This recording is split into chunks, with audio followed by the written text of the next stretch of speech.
Bonjour à toutes et à tous et bienvenue sur Mosaïque Cristal. Sortez vos agendas et redécouvrez l'histoire avec un grand H ainsi que la ligne Maginot. Les samedis 27 et dimanche 28 juillet, l'association Fort Cassot organise un festival qui s'appelle Mémoire de guerre. Alors c'est un événement à ne pas rater et on vous explique pourquoi avec Florian Dannenhofer qui est responsable de la communication. Bonjour à vous. Bonjour Uranie. Alors on va parler de la programmation bien sûr, mais également du travail des bénévoles qui est toute l'année finalement. Effectivement. On se retrouve en deuxième partie d'émission. Et puis depuis ce week-end, deux restaurateurs ont reçu une sanction de la part de la sous-préfecture. On vous explique pourquoi dans quelques instants avec Marie-Morgane. On a le temps de regarder l'actu en 60 secondes. Deux victimes de la route dans une collision ce week-end. Les faits se sont déroulés samedi soir sur la RD 674 entre Saint-Jean-Rohrbach et Putelange-au-Lac. Le conducteur du véhicule âgé de 54 ans est décédé, ainsi que le passager de 21 ans. Selon les premiers éléments de l'enquête, la voiture aurait fait un tête-à-queue, se retrouvant sur l'autre voie et percutant alors une autre voiture. Les passagers de cette dernière ont été légèrement blessés, puis transportés vers l'hôpital Robert Pax de Sarreguemines. Le chalet de Zétain a rouvert ses portes. Le restaurant avait dû fermer pour des raisons financières, mais moins de 4 mois après, il a trouvé de nouveaux gérants et a été inauguré. À la tête du commerce, Gabriel Ekel et en cuisine, Yacoub Skaroupa. Le restaurant propose de la cuisine traditionnelle améliorée et vous pourrez profiter d'un bar le dimanche midi. Fermeture le lundi soir, le mardi et le samedi midi.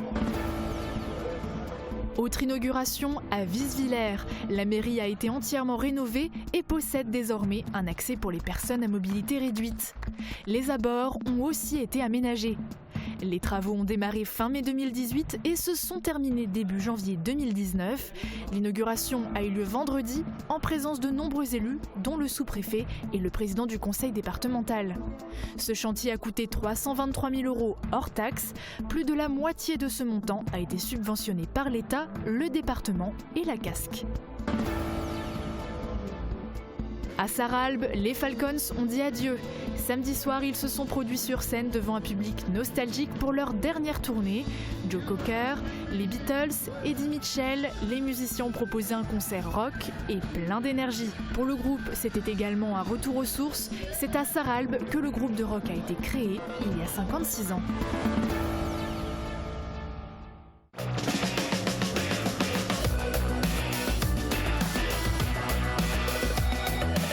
Avec l'Office de tourisme, le territoire rayonne du local à l'international. Un grand soleil depuis ce matin, mais aussi des fortes chaleurs. Alors, quelle météo pour demain ? Eh bien, voici les prévisions. Avec le Crédit Mutuel, partenaire des grands événements sportifs.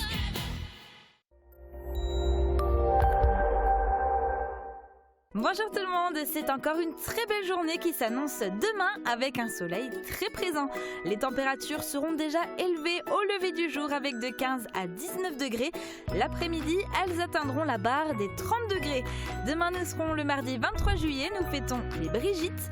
Le soleil nous accompagnera de 5h52 à 21h23. Très belle journée à tous en notre compagnie. Il ne suffit pas d'être une firme française pour gagner la confiance des clients. Pour vous, Fermap fabrique et installe des menuiseries PVC et aluminium depuis 2005. Une lourde sanction pour des terrasses à Sarreguemines. Lors de la Saint-Paul, plusieurs bars et restaurants ont mis en place des tables et chaises supplémentaires sans autorisation.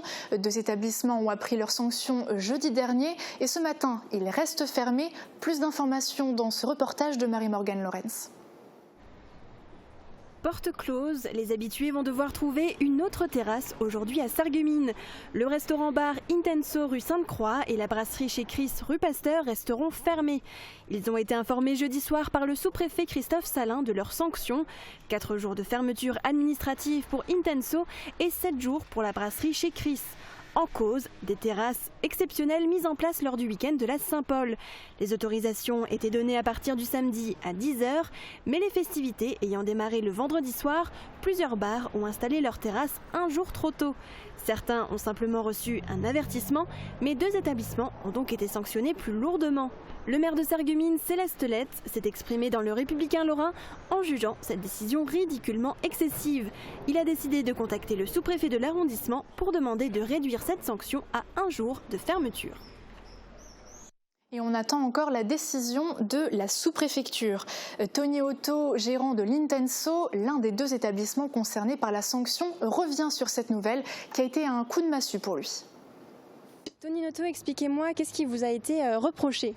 Alors ce qui m'a été reproché, ça a été le 28 juin, donc à l'occasion du festival des rues des arts à Sarreguemines.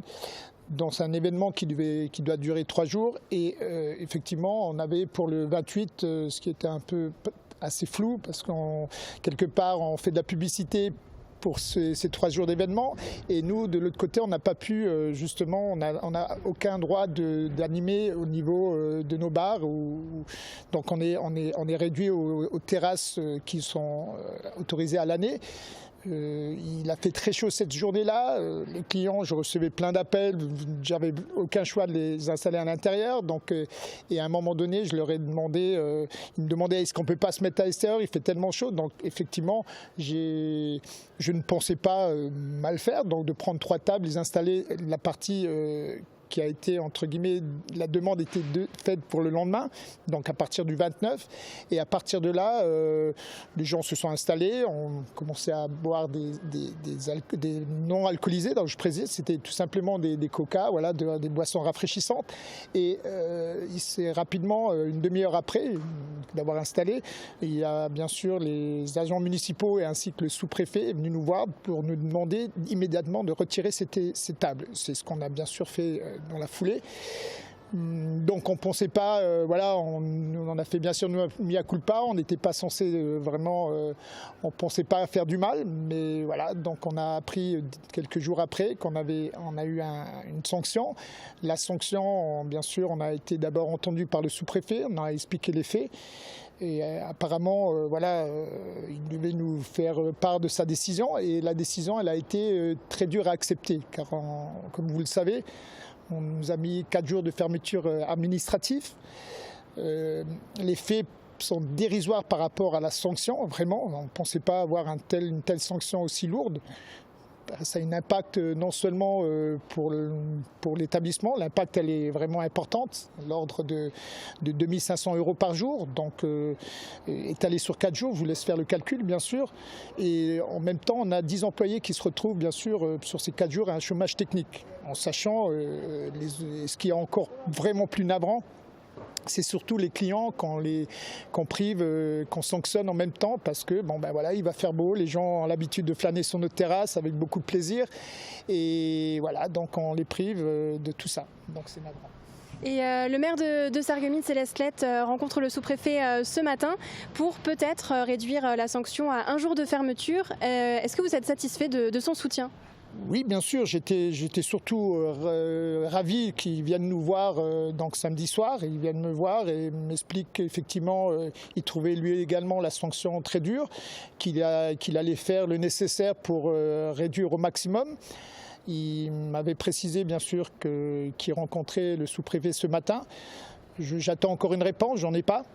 J'espère qu'il aura l'indulgence de le faire et ça calmera un peu les esprits de tout le monde et on ira dans le bon sens qui est justement de redynamiser le centre-ville. On n'est pas en cohésion donc aujourd'hui avec ce fait.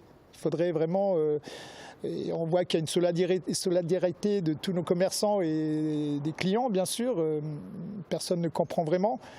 Mais bon, voilà, on doit accepter la loi elle dit que, et puis voilà, donc on s'arrête à ça, en espérant que les choses iront dans le bon sens, en tout cas. Inauguration, spectacle plein d'humour pour les étendards, de la musique, de la solidarité. Comme chaque lundi, on revient sur les grands rendez-vous du week-end du secteur, le tout en images, regardez.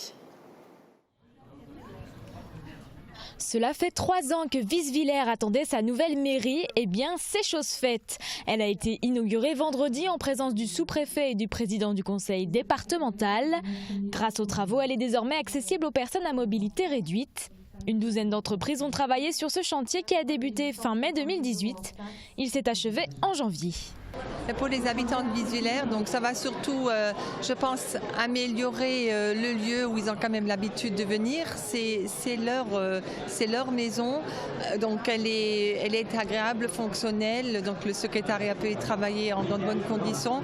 Et les habitants sont surtout reçus dans de bonnes conditions et j'espère que ça leur convient.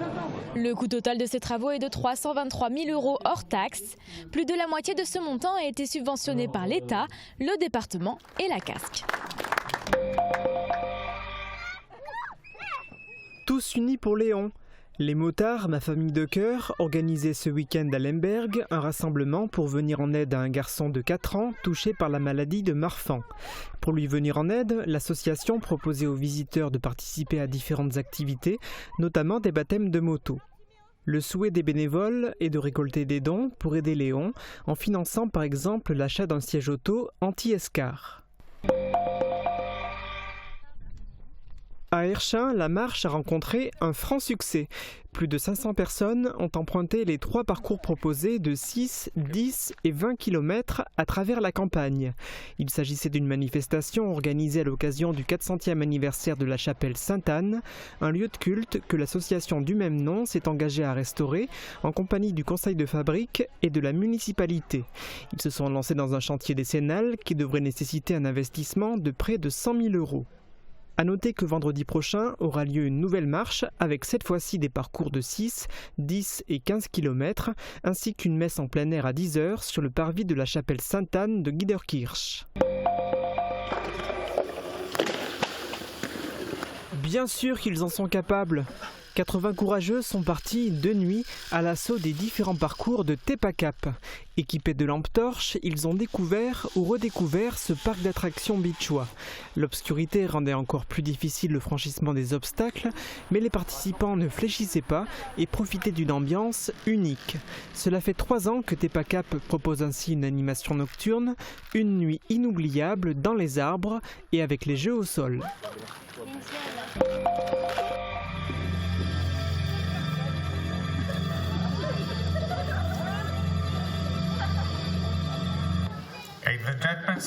This is Captain Nithis Cabin. This wish you a wonderful flight. We are just in Pitlanchalax and the weather is a little bit fucking rainy, but not now. Professionnalisme, sécurité et respect des passagers sont les maîtres mots des employés de Tourista Airlines. Ou pas. Samedi soir à Pitlanchalax, le public du festival Les Étendards a découvert le nouveau spectacle de la compagnie Déracinez-moi. Une création originale qui a de quoi rassurer les personnes qui s'apprêtent à prendre l'avion.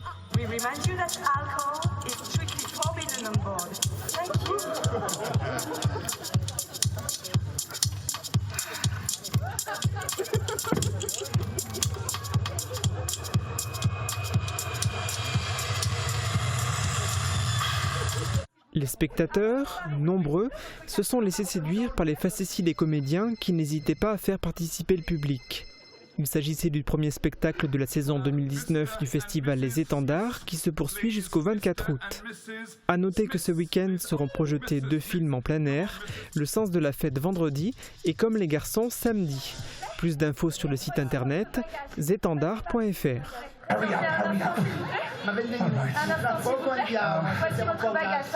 Mr. Smith. Bonjour, Mrs. Smith. Oh, Mr. Smith. Are you Mr. Smith? Mr. Schmidt.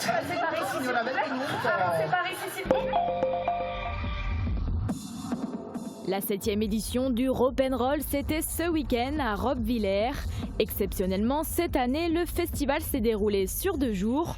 Le vendredi soir, plusieurs DJ électro se sont succédés jusqu'à 3 h du matin. Le samedi, les amateurs de musique des années 70, punk ou encore électro-rock ont pu satisfaire leurs oreilles. Près d'une trentaine de bénévoles de l'association Rock'n'Roll étaient présents pour assurer le bon déroulement de la soirée. 800 festivaliers étaient attendus ce week-end.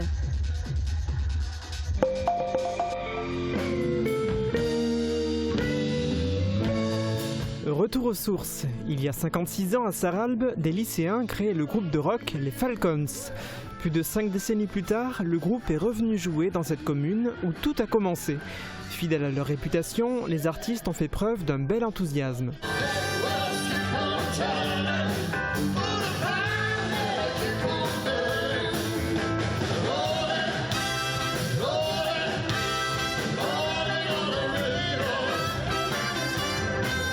Joe Cocker, Eddie Mitchell ou encore les Beatles, les musiciens ont voulu une nouvelle fois transmettre aux spectateurs le virus du rock.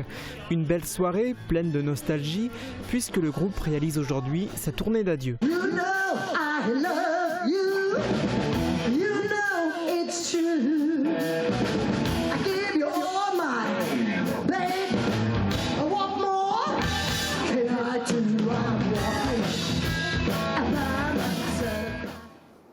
Autre événement, le chalet de Zétain a rouvert ses portes. Moins de 4 mois après sa fermeture, le restaurant qui appartient à la commune a trouvé de nouveaux gérants. À la tête de ce commerce, on retrouve désormais Gabriel Ekel et en cuisine Yacoub Scaroupa. Un reportage de Francis Hoffman et Guillaume Dumonteil. L'attente n'aura pas été longue. Au mois d'avril, le tribunal prononçait la liquidation judiciaire du chalet de Zétain et aujourd'hui, tel le Phénix, ce restaurant revit avec à sa tête une nouvelle équipe, un duo, composé de Gabriel Ekel et Yacoub Scaroupa. Aidé par l'organisme extérieur Alexis, la mairie de Zétain, propriétaire du fonds de commerce, a retenu leur candidature parmi plusieurs autres en espérant que cette fois-ci, l'établissement fonctionne dans la durée. Le restaurant, ce que l'on souhaite, c'est qu'il marche, qu'il rapporte des loyers à la commune, hein, c'est le principe premier, mais également qu'il ramène un petit peu de réseau social dans le village, à travers les associations. On a un club d'épargne qui a son siège social ici, que les associations puissent faire leur repas ici, que les personnes du village viennent se retrouver ici. Je crois qu'on a l'espoir aussi que l'apéritif du dimanche matin qu'il va remettre en route fonctionne et que ça refasse en fait du lien social. Le restaurant a conservé les boiseries que le précédent gérant avait installées et qui lui donnent l'aspect d'un chalet. 60 personnes peuvent prendre place à l'intérieur et 70 autres à l'extérieur sur la terrasse. Sa situation géographique aussi est un atout. On est à proximité de Sarreguemines, on n'est pas très loin de la zone industrielle de Sarreguemines. C'est un endroit qui est chaleureux. Chaleureux aussi, le chef qui officie ici. Je vous invite tous de venir découvrir ma carte, goûter ma cuisine. J'ai un grand cœur, la cuisine de cœur. Je suis content de vous recevoir tous. Le chalet propose à ses clients une cuisine dite traditionnelle améliorée. Des produits locaux seront utilisés. En guise d'exemple, sachez que l'agriculteur de la commune fournira le restaurant en viande. L'an prochain, le chef souhaite également faire pousser ses propres légumes dans le village. Gabriel Ekel, Yacoub Scaroupa et leurs 4 employés vous attendent dans ce nouvel établissement où à terme pourraient travailler 7 à 8 personnes. Souvenez-vous, vous l'aviez rencontré dans notre émission Sucré-Salé. Dominique Bussy est de retour avec à la carte ces 2 spécialités qui lui ont fait décrocher l'agrément qualité Moselle. C'est le premier Sarregueminois qui obtient ce label. On vous dit tout dans ce reportage. Et voilà, c'est officiel. Félicitations. Je suis mosellan. La boulangerie de Nathalie et Dominique Bussy devient le premier établissement sarregueminois baptisé Qualité Moselle. Le talent des Mosellans est sans limite. Voici la devise de ce label.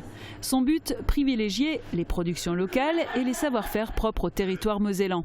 Depuis jeudi dernier, un logo sur affiche, des sacs et des goodies sont à disposition du boulanger.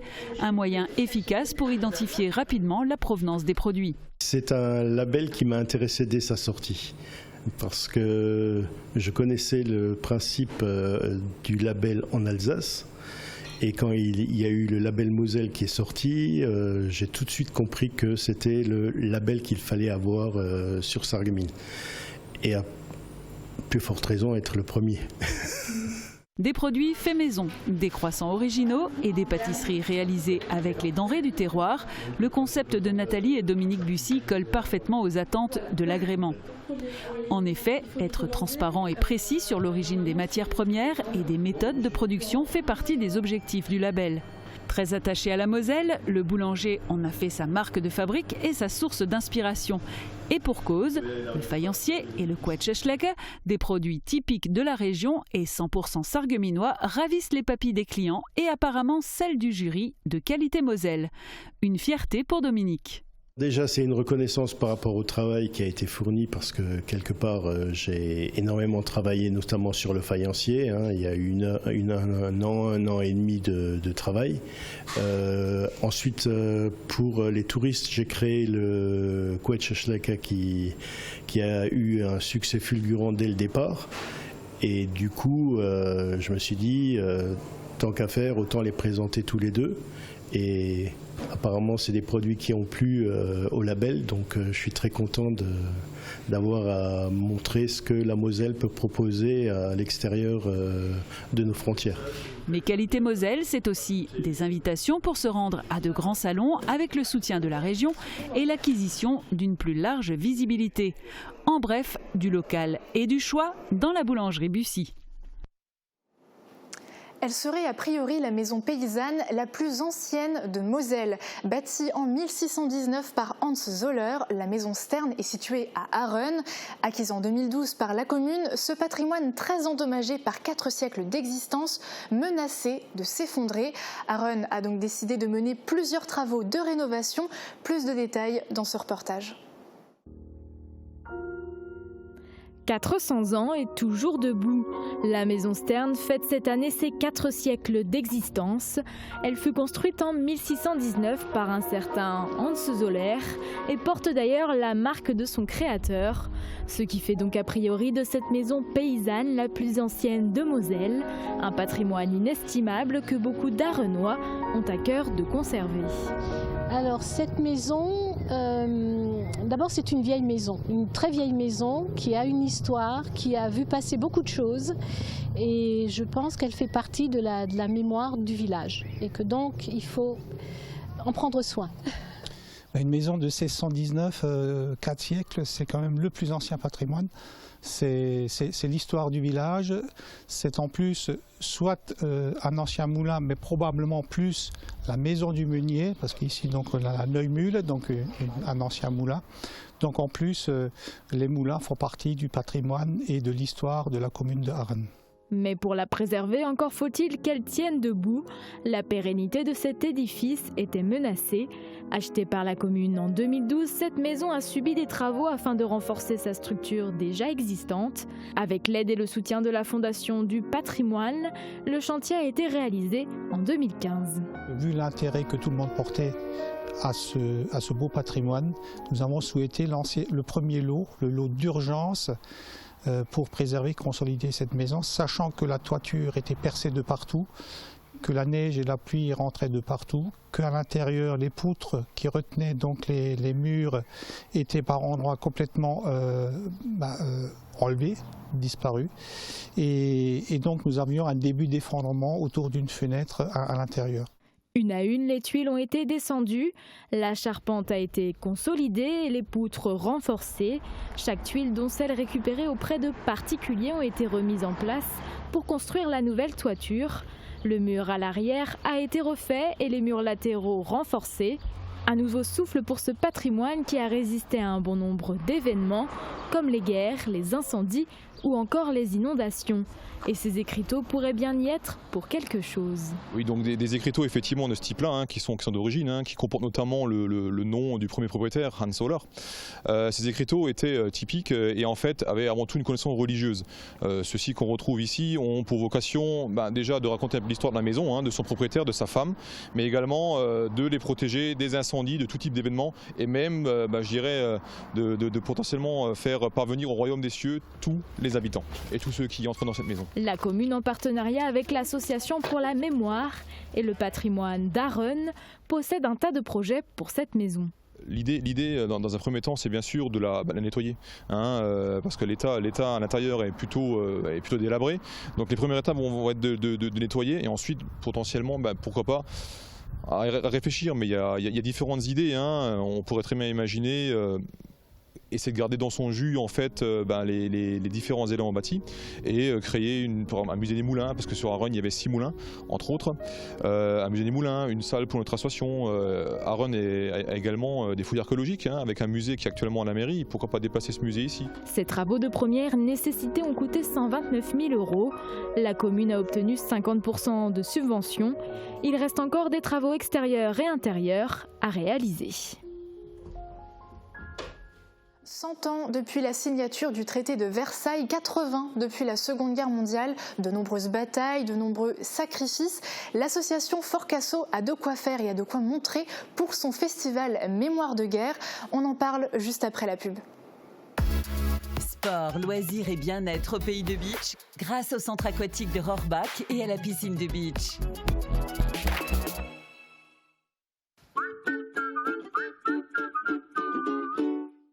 Rendez-vous au centre-ville de Beach et au Jardin pour la Paix du 26 au 28 juillet pour les estivales de Beach. Au programme, déambulations, spectacles, démonstrations, concerts et cerises sur le gâteau, un parcours d'obstacles ninja. Et dimanche, le grand feu d'artifice. L'atelier gourmand, l'étape gourmande en zone industrielle de Sarreguemines. Du pain frais toute la journée, des pâtisseries artisanales, des menus pour tous les goûts avec le wrap Viva Mexico et le hamburger Bacon New York. Passez nous voir et pensez au drive. En ce moment, profitez d'un instant fraîcheur avec nos délicieuses glaces. Il y a forcément un parfum dont vous raffolerez. Toutes les tendances déco sont chez Pink, saison par saison. Et pour toutes les occasions, votre paradis déco vous accueille sur plus de 1000 mètres carrés. Venez chez nous. En plus, le parking est gratuit à l'arrière du magasin. Pink, à Sarrebruck, à côté de l'Europa Galerie.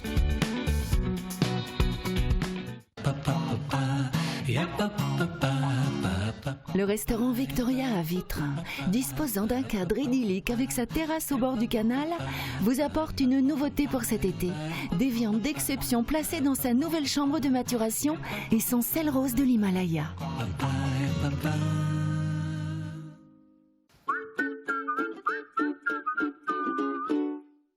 Florian Dannenhofer, pourquoi est-ce que vous avez créé ce festival qui s'appelle le Mémoire de guerre ?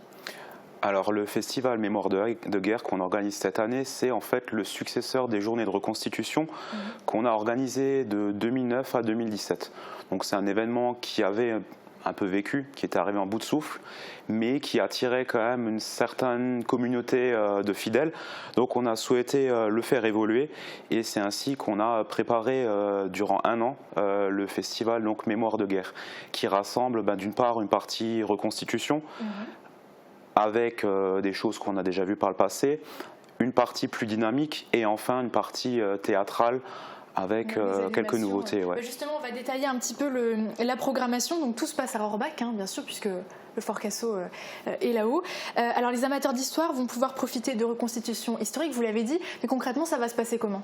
Alors, contrairement aux autres années, je dirais que les activités ne se résument pas uniquement à l'intérieur de l'ouvrage. Cette année, on a souhaité valoriser vraiment tout le site. Donc on aura effectivement l'intérieur via une visite mémoire, qu'on peut qualifier également de visite sensorielle. Donc ça va se regrouper, ça va vraiment se concentrer sur des sons, des bruitages, des odeurs. Donc on va faire vraiment revivre l'ouvrage avec des reconstituants, mais vraiment avec une interaction et un programme un peu plus complet que les années précédentes. On aura également des campements sur les dessus de l'ouvrage qui vont être Première Guerre mondiale, donc les différents belligérants avec les soldats de la Première Guerre mondiale et leurs chevaux, Seconde Guerre mondiale, les différentes nations également, incluant notamment des véhicules. Et la valeur ajoutée, ça va être qu'on va proposer également des animations dynamiques. Alors c'est le côté vivant de la chose, ça va être quoi ces animations-là ?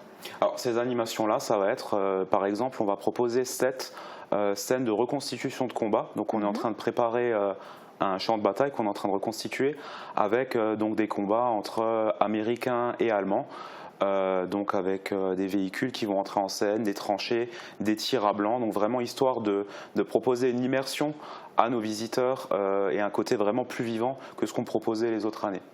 Et alors vous avez aussi des balades comptées, est-ce que ces scénettes elles seront comprises dans cette balade ou Alors ces scénettes ne seront pas directement comprises, par contre c'est ce que je me plais toujours à dire au sujet de cet événement, c'est un ensemble, c'est un événement qui va pouvoir intéresser tout le monde.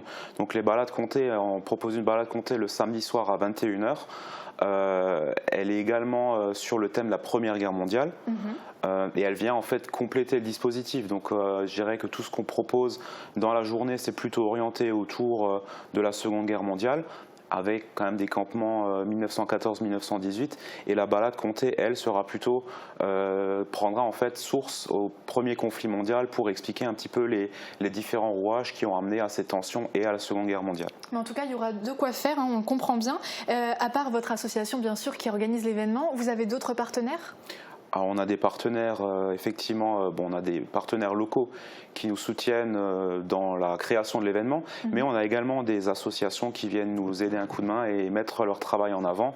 Par exemple, l'association de la MEPA qu'on a vu dans le reportage précédemment, qui entretient également l'ouvrage du Haut-Poirier. On aura l'association des Amis du Cimserhof qui viendra présenter son travail. L'association des Amis de la fortification des Vosges du Nord qui préserve la fortification notamment sur Bitche, ainsi que le conservatoire de la ligne Maginot qui est basé en proche Alsace à Dambach-Neuenhofen, qui viendra également présenter son travail. Donc l'idée, c'est vraiment de présenter une démarche d'ensemble pour montrer l'histoire vivante, certes, un retour sur le XXe siècle, mais également montrer tous les acteurs qui en ce moment même font perdurer ce patrimoine. Parce qu'il y a nous, l'association Fort Cassot, qui avons une certaine approche de la chose, mais il y a également... L'association, c'est pas que pour les événements, vous travaillez au quotidien, vous êtes combien de bénévoles ? Alors on a une quinzaine de bénévoles à préserver, restaurer, faire visiter l'ouvrage. Donc ça tient vraiment sur une petite poignée de gens. Et après, on a effectivement on a des travaux tout au long de l'année, des travaux de restauration. On a également d'autres médiations culturelles. On a eu un escape game en 2018, un escape game en 2019. Juste revenir peut-être sur l'aspect bénévole, avant de revenir peut-être sur l'événement qui a en effet bien marché. Est-ce que vous cherchez encore des personnes pour vous aider dans l'association ? Toutes bonnes volontés sont bienvenues, on va le dire comme ça. Effectivement, on est toujours friand de personnes qui souhaitent nous apporter leur soutien, entrer dans l'association, que ce soit pour faire des visites guidées en plusieurs langues, parce qu'on a un public qui est quand même très large, ou pour les travaux de restauration, les travaux d'entretien qui sont très chronophages, et pour lesquels on a besoin de ressources et de compétences, je dirais même. Mais on l'imagine. Justement, en parlant de travaux, cette année, vous avez pu réaliser déjà des petites choses. Est-ce qu'il reste encore des choses à faire ? C'est un cycle continu. Restaurer un ouvrage fortifié, qui plus est sous terre, quand on a terminé une partie, on recommence de l'autre. Donc là, cette année, on concentre vraiment les efforts sur la réfection de l'éclairage d'époque. Donc on est en train de remettre en marche toutes les lampes qui ont déjà 80 ans. On a également des travaux en parallèle. On a récemment remis en place un canon anti-char qui était manquant. Donc là, on a un membre sympathisant qui a reproduit cet armement à l'identique. Donc c'est un travail, c'est des heures de travail. On ne compte pas finalement. Ouais, on ne compte pas. Après, très souvent, quand on est passionné, on ne voit pas le temps passer. Tout à fait. Mais voilà, c'est vraiment, on est friand même de compétences. On est vraiment dans une démarche où on souhaite faire évoluer notre offre, autant d'un point de vue culturel et touristique que dans les restaurations. Donc je dirais que toute bonne volonté est la bienvenue. Super. Et on termine rapidement par rapport à l'événement dont vous avez parlé il y a quelques instants. Donc c'est l'Escape Game. Ça a plutôt bien marché. Est-ce que ça va continuer ? Vous allez changer des choses ? On est dans l'idée où on va effectivement continuer à en faire, potentiellement aux Journées du patrimoine, sur le scénario qu'on a proposé cette année, qui était donc basé sur la guerre froide, parce que la ligne Maginot a également eu une histoire durant la guerre froide. Après, on réfléchit un petit peu à ce qu'on proposera dans l'année à venir. Dans tous les cas, ce sera un nouveau scénario. Rien n'est encore arrêté. Dans tous les cas, si tel est le cas, ce sera un nouveau scénario. Mais bon, savoir qu'on prépare les scénarios entièrement nous-mêmes, sur des vrais faits historiques dans la mesure du possible, donc il y a encore un petit peu de travail avant. Tout à fait, on le comprend bien. Mais on vous souhaite en tout cas d'y arriver parce qu'il y a quand même pas mal de boulot. Et bien sûr, les bénéfices du festival, donc les 27 juillet et 28 juillet, donc le week-end en question, serviront en partie bien sûr à vous aider à financer le reste pour maintenir ce site en bon état. Florian Dannenhofer, le rendez-vous est donné. On peut quand même peut-être citer la page Facebook où on peut retrouver toute la programmation, les détails, et aussi le site internet, donc Fort Cassot tout attaché, _maginot.com, rubrique actualité. Vous restez encore un petit peu avec nous parce que je vous propose maintenant de revoir quelques images d'un autre ouvrage de la ligne Maginot, l'un des plus gros, le Simserhof. Plongeons dans le passé grâce à notre rubrique Sortie des archives. On retourne en 2007. Le Simserhof fête en ce mois de juillet ses 5 ans de réouverture au public. Près de 45 000 m3 de béton armé ont été utilisés pour construire un fort souterrain invincible. Les visiteurs peuvent découvrir cet ouvrage exceptionnel avec 2 parcours de visite bien différents. Et ces 2 parcours très différents vous sont toujours proposés. Il y a une visite guidée traditionnelle à pied au cœur du casernement où étaient les soldats jusqu'à la reddition du fort le 30 juin 1940. Le second parcours proposé est une visite spectacle à bord d'un véhicule automatisé. Et en ce moment et jusqu'au 31 août, les horaires d'ouverture sont de 10h à 18h tous les jours, sauf le lundi. Florian Dannenhofer, merci beaucoup d'avoir participé à notre émission. À bientôt.